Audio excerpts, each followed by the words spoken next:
Halo, assalamualaikum warahmatullahi wabarakatuh. Perkenalkan, saya Reza Zulkarnain Arifin, SPD. Calon guru penggerak angkatan 10 dari SMKN 1 Jetis Kabupaten Mojokerto, Jawa Timur. Di sini saya akan membahas tugas 1.1.A.8 koneksi antar materi tentang kesimpulan dan refleksi modul 1.1. Selamat menyaksikan. Baiklah, kita bahas yang pertama. Apa yang Anda percaya tentang murid dan pembelajaran di kelas sebelum Anda mempelajari modul 1.1? Menurut saya, sebelum saya mempelajari modul 1.1, bagi murid, saya percaya bahwa murid adalah individu yang pasif dan harus menerima informasi yang diberikan oleh guru. Sedangkan untuk pembelajaran di kelas, saya percaya bahwa pembelajaran di kelas harus berpusat pada guru, dengan guru sebagai sumber utama pengetahuan dan informasi. Dan setelah saya mempelajari modul 1.1, bagi murid, saya menyadari bahwa murid adalah individu yang aktif dan memiliki potensi untuk belajar dan berkembang secara mandiri. Sedangkan pembelajaran di kelas, saya meyakini bahwa pembelajaran di kelas harus berpusat pada murid, dengan guru sebagai fasilitator yang membantu murid untuk belajar dan berkembang. Kemudian dalam hal perubahan pemikiran dan perilaku. Untuk dalam pemikiran, saya lebih terbuka terhadap ide-ide baru tentang pendidikan dan pembelajaran. Sedangkan dalam perilaku, saya lebih aktif dalam melibatkan murid dalam proses pembelajaran dan memberikan mereka lebih banyak kesempatan untuk belajar secara mandiri. Pertanyaan yang kedua. Apa yang berubah dari pemikiran atau perilaku Anda setelah mempelajari modul ini? Menurut saya dalam hal pemikiran. Yang pertama, lebih menghargai potensi dan keunikan setiap murid. Saya menyadari bahwa setiap murid memiliki bakat dan potensinya sendiri, dan saya harus menyesuaikan pembelajaran dengan kebutuhan dan kemampuan mereka. Yang kedua, lebih menekankan pentingnya pendidikan karakter. Saya memahami bahwa pendidikan bukan hanya tentang transfer pengetahuan, tetapi juga tentang pembentukan karakter dan budi pekerti mulia.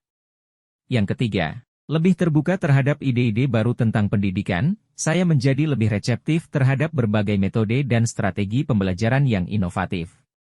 Sedangkan dalam hal perilaku, yang pertama, lebih aktif dalam melibatkan murid dalam proses pembelajaran. Saya memberikan murid lebih banyak kesempatan untuk berdiskusi, bertanya, dan mengerjakan proyek yang sesuai dengan minat mereka. Yang kedua, lebih sering memberikan umpan balik yang positif dan konstruktif. Saya berusaha untuk memberikan masukan yang membantu murid untuk belajar dan berkembang. Yang ketiga, lebih sabar dan toleran terhadap murid. Saya memahami bahwa setiap murid memiliki kecepatan belajar yang berbeda, dan saya harus bersabar dalam membantu mereka mencapai tujuan belajarnya. Secara keseluruhan, modul ini telah membantu saya untuk menjadi guru yang lebih baik. Saya sekarang memiliki pemahaman yang lebih mendalam tentang tujuan pendidikan dan bagaimana mencapainya. Saya juga memiliki komitmen yang lebih kuat untuk menciptakan lingkungan belajar yang kondusif dan menyenangkan bagi semua murid. Pertanyaan yang ketiga. Apa yang dapat segera Anda terapkan lebih baik agar kelas Anda mencerminkan pemikiran KHD? Ada beberapa hal yang dapat saya terapkan segera di kelas agar lebih mencerminkan pemikiran KHD.